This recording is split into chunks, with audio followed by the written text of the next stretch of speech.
জয় শ্রীকৃষ্ণ। নমস্কার বন্ধুরা, জ্যোতিষ বিচার বাংলা ইউটিউব চ্যানেলে জানাই আপনাদের সুস্বাগতম। তো বন্ধুরা, আজকের এই ভিডিওতে বলবো স্বপ্নে হাতি দেখলে কি হয়।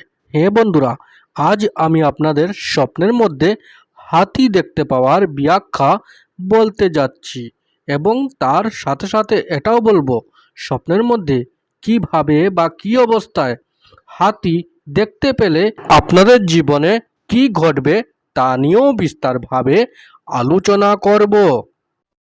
তাই মনোযোগ সহকারে দয়া করে ভিডিওটি পুরো করে দেখবেন, যাতে আপনারা স্বপ্নের ব্যাখ্যাটি ভালোভাবে বুঝতে পারেন। জ্যোতিষ শাস্ত্র মতে প্রত্যেকটি স্বপ্নেরই কুফল এবং সুফল রয়েছে। বন্ধুরা, যখন আমাদের রাশি বা গ্রহ খারাপ স্থানে অবস্থান করে তখন আমরা খারাপ এবং অশুভ স্বপ্ন দেখতে পাই, যার প্রভাবে আমাদের জীবনে আসে দুঃখ, কষ্ট, ঝগড়া, ঝামেলা ইত্যাদি। এবং যখন আমাদের রাশি বা গ্রহ ভালো স্থানে অবস্থান করে তখন আমরা ভালো এবং শুভ স্বপ্ন দেখতে পাই, যার ফলে আমাদের জীবনে আসে ধন, মান, সুখ, সমৃদ্ধি ইত্যাদি। স্বপ্ন আমাদের ঘুমানোর পর তার দুনিয়াতে নিয়ে যায়। তখন আমরা স্বপ্নের মধ্যে অনেক জিনিস দেখতে পাই। স্বপ্নশাস্ত্র মতে ভোর 3টা থেকে 5টার ভিতরে ব্রহ্ম মুহূর্তের সময় থাকে। তখন আমরা কোনো স্বপ্ন দেখতে পাই, তখন সেই স্বপ্নগুলি সাধারণত ফলে যায় বা সত্য হয়ে যায় এবং স্বপ্নশাস্ত্রে তার অনেক প্রমাণ রয়েছে। বন্ধুরা, স্বপ্নশাস্ত্র মতে প্রত্যেকটি স্বপ্নেরই কুফল এবং সুফল রয়েছে। তদ্রূপ স্বপ্নের মধ্যে হাতি দেখতে পাওয়ারও কিছু শুভ এবং অশুভ লক্ষণ রয়েছে।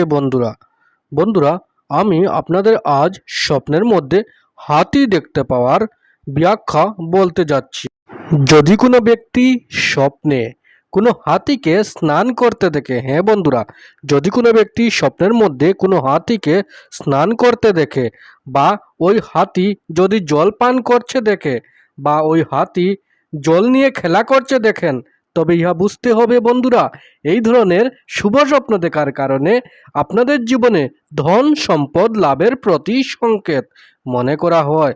হ্যাঁ বন্ধুরা, এই ধরনের শুভ স্বপ্ন দেখার কারণে স্বপ্নদ্রষ্টা ব্যক্তির জীবনে ধন সম্পদ এবং অর্থ লাভের প্রতি সংকেত মনে করা হয়।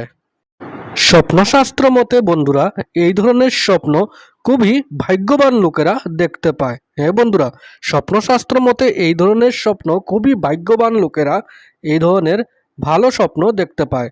এই স্বপ্নের প্রভাবে ওই ব্যক্তির জীবনে ধন সম্পদ এবং আর্থিক লাভের প্রতি সংকেত মনে করা হয়।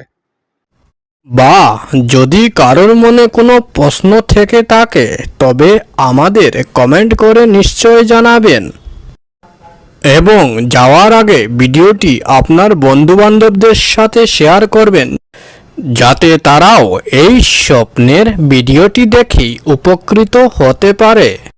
বন্ধুরা, যদি আপনাদের এই ভিডিওটি ভালো লেগে থাকে তবে আপনার জ্যোতিষ বিচার বাংলা ইউটিউব চ্যানেলটিকে লাইক, শেয়ার, সাবস্ক্রাইব অবশ্যই করবেন।